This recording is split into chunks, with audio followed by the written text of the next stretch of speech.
Hello, friends. Greetings on this beautiful spring day. It's Wednesday's Word, and the title of today's thought is Solitude Station. So good to connect with you all again from a distance. Have you been meditating on this time of retreat we're all experiencing? I have, and I'm tired of it. How about you? Ready for a change? Not yet. We can't change this world, so maybe it's time to change my mind. Perhaps we just need to start by changing how we talk about this strange time. Most people I meet talk about isolation. Some are even protesting at the Capitol because they feel like prisoners. We all feel like we're grounded. It's all a matter of perspective, friends. In rereading New Testament Ephesians and Philippians, we're reminded what real trouble is. Apostle Paul, you remember him, he was imprisoned for 2 long years for starting churches in the Roman Empire. 2 years without freedom, locked in, locked down. And after his release, he immediately began teaching about Jesus across the known world, eventually ending up in Rome, arrested again. He spends another 2 long years unable to leave his house. Now that's a trial. That's isolation. Could have been depressing. Instead, he begins the masterpiece of his life. In retreat, he writes letters that still inspire 2,000 years later. So help me change my mind, Lord. Change my perspective from isolation to solitude. You see, isolation is forced upon us. Solitude, that's my choice. That's your choice. Try an attitude adjustment. Try solitude. It could be good for you. Have you ever been to Rocky Mountain Mennonite Camp? Tucked away behind Pikes Peak, you might remember a cabin overlooking the spectacular valley to the west. It's called Solitude Station. Off the grid, no distracting cell phones or blue screens. It's pretty rustic. Folks go there not to be imprisoned, but to be freed.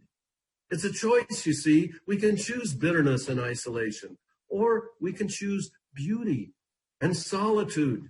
It's a chance to remember who we are and where we stand.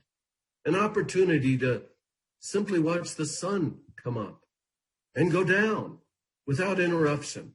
A place where we can have conversations with God without others watching or wondering what we're up to. That's the definition of solitude. Don't feel you have to travel far. You can create that feeling right now, today, without leaving your room. Let me encourage you, solitude is not a place. It's a state of mind. Peaceful, hopeful, renewing solitude. Let that attitude be your station in life. Scripture has a lot to say about that. Prophet Isaiah in 41:10 quotes God. Fear not, it says, for I am with you. Be not dismayed, for I am your God. I will strengthen you.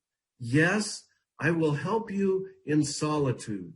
I will uphold you with my righteous right hand.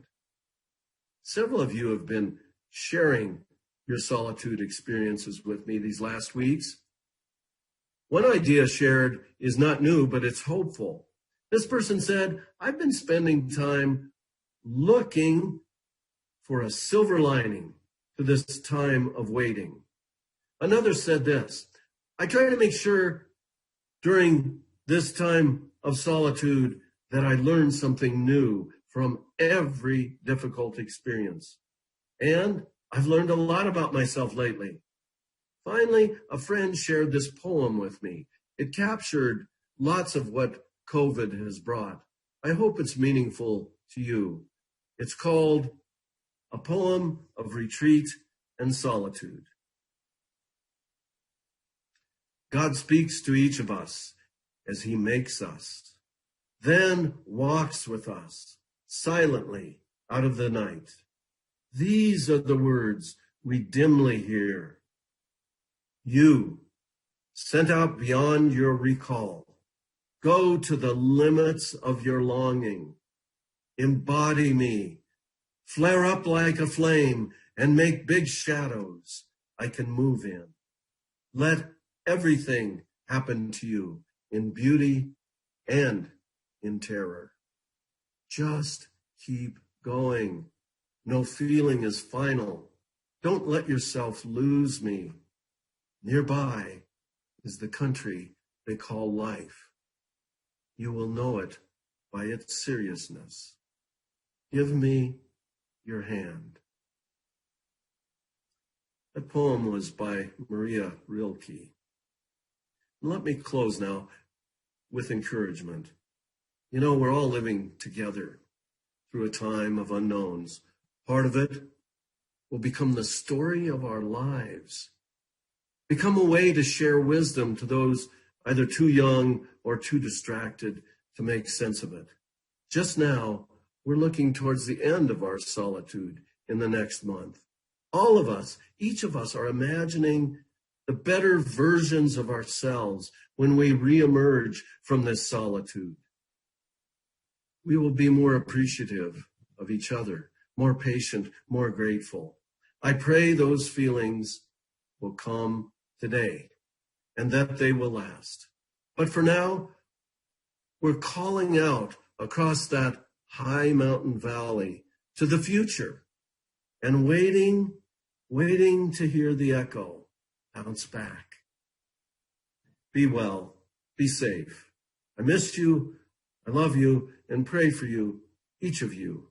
In this solitude retreat, may you be the peace you seek in this world. That's a good hand to hold on to. See you again, friends.